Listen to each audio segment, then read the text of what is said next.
లక్ష్యం ఉండటమే కాదు, దాన్ని ఎంత త్వరగా వీలైతే అంత త్వరగా సాధించగల వ్యూహ నైపుణ్యమూ ఉండాలి. విలువైన సహచరుడికి విలువైన వాడవిగా ఉండాలి.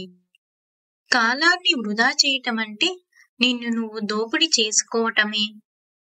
మనం ఏ విధంగా జీవించాలనేది మనం నిర్ణయించుకోగలం.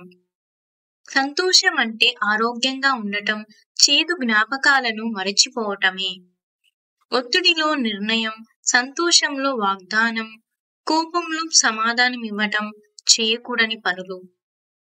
ఓటమి గురువు లాంటిది. ఏమి చేయకూడదో, ఎలా చేయకూడదో నేర్పుతుంది.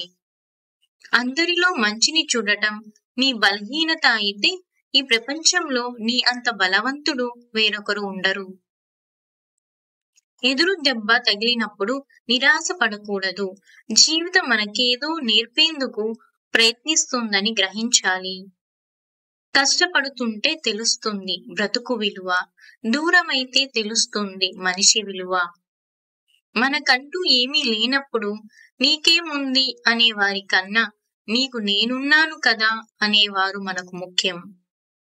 సమయం, ఆరోగ్యం, బంధం వీటిపై ఏ ధర రాసిపెట్టి ఉండదు.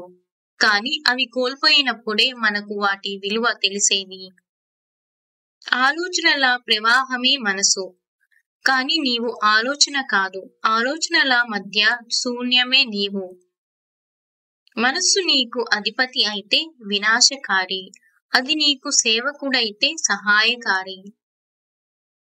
అందరూ బాగా కనిపించాలనుకుంటారు, కానీ బాగా ఉండాలనుకోరు.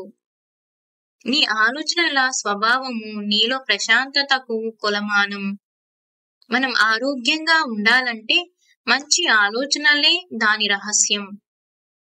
వేరు బాగుంటేనే చెట్టు బాగుంటుంది, మనసు బాగుంటేనే మనిషి బాగుంటాడు. సాహసంతో జీవిస్తే భయమే ఉండదు, ఆనందంతో పరవశిల్లితే రోగం బహుదూరం.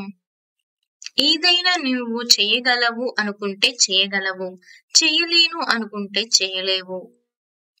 నమ్మకంలోని నాణ్యతే నీకు నాణ్యమైన జీవితాన్ని ఇస్తుంది.